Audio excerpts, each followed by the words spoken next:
Mr. Minister, a pleasant good morning to you, sir. Welcome to the Ground Report. Would you be able to answer that for us, sir? Pleasant morning to you, Andy, and pleasant morning to you, my friend, Smith, and pleasant morning to all your technical team. And Raymond. Yes, sir. Yes, pleasant morning to the team on the Ground Report. Well, Andy, you are always an excellent journalist, as I always am, all the time. And you know very well that is something that I can't answer at this point in time. Oh, all right. Only to say to you that we are diligently, Minister Monilal and myself and our team, we are diligently working very, very hard to put this thing in place and to report as soon as, in very short notice, the status of the refinery and the way forward and so on. But for now, I'm no longer in the capacity where I said, let's talk off the cuff. We had to make sure and be very responsible in the whole thing. But definitely, as committed by our Honorable Prime Minister, we are going to deliver on that promise. Nice. Yes? Well, Lennox Smith, ask him a question outside of that aspect there. Quick, my brother Lennox Smith. Go ahead, because we can't have the Honorable man on and the people in here. Since your appointment, what would have been the major challenge that you would have encountered in that particular ministry, or challenging? Well, to be straightforward, I mean, we have had a lot of good cooperation from the PS and her staff. Thus far, we have been in a fact-finding mode, getting all the information, meeting with all of the state companies and the private companies who are major players in the energy industry. We have been, as you would have been seeing in the media, every time we meet, we publish and so on. And that we are almost there in terms of getting a full picture as to what was taking place and obviously what was not taking place. And again, Parliament is in full bloom now, as you see, full flight. We will reveal to the public, as our Honorable Prime Minister has started, what are the misgivings, what are the positives, and the way forward. The most important thing, the way forward. It is the desire, and it's very public, by our minister, both ministers, myself and Minister Monilal, the minister himself, that we want to return Trinidad and Tobago to the energy hub of the Caribbean. And in that vein, we are pressing on to make sure that we restore, rebuild, and renew the entire energy sector of Trinidad and Tobago. Yes? Any other questions with this busy minister, Lennox Smith? Yeah, just one more. We can't go have a man like this on the program without, of course, some political question. The leader of the opposition said that of course there was a higher quality of presentation by the few as opposed to the lack of quality by the majority of the UNC stroke coalition of interest. What would be your response to that?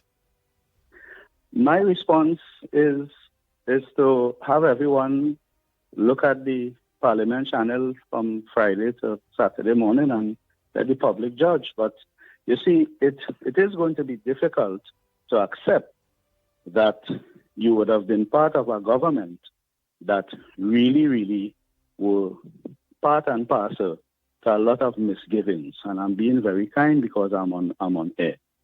And that we will continue. And obviously, when we are exposing the truth hurts, Lennox and Andy. It hurts. I hear you. And because especially, I saw the leader of the opposition absented herself at a certain point. All right.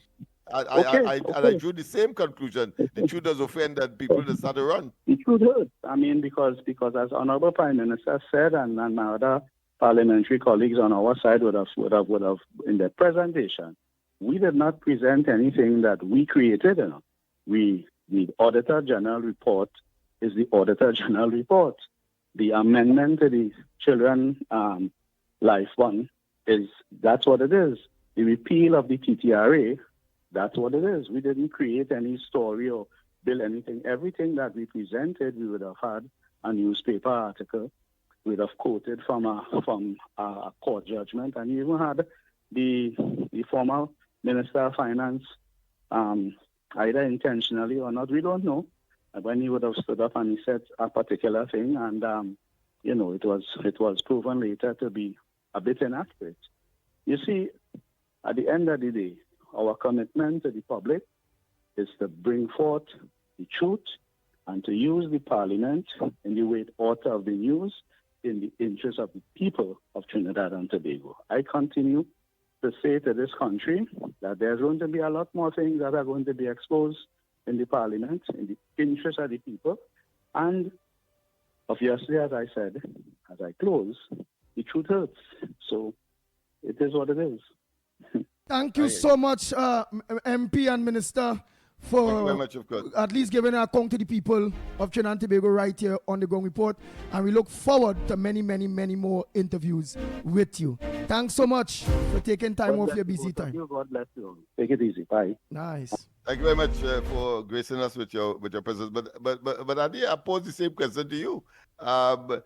Is it that there is some mental derangement in the current, of course, leader of the opposition to say that, of course, the quality of the minority, only 13 in the parliament, has surpassed that of the vast majority. I mean, 26 seats in the House of Representatives. Is it the delusion? Is it a case of cognitive dissonance? What it is that will cause her to make a statement like that? I suppose she's talking to her faithfuls.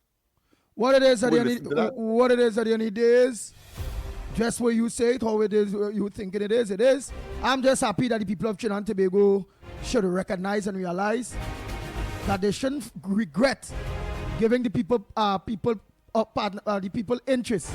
partnership of interest, the opportunity and their votes and the change of government, for giving the UNC the change of government, because it have been a while since we could have organized and actually call an MP or a minister to give an account or to talk to you, the people of Trinidad and Tobago, because the PNM didn't business about talking to media or talking to nobody, especially the Ground Report.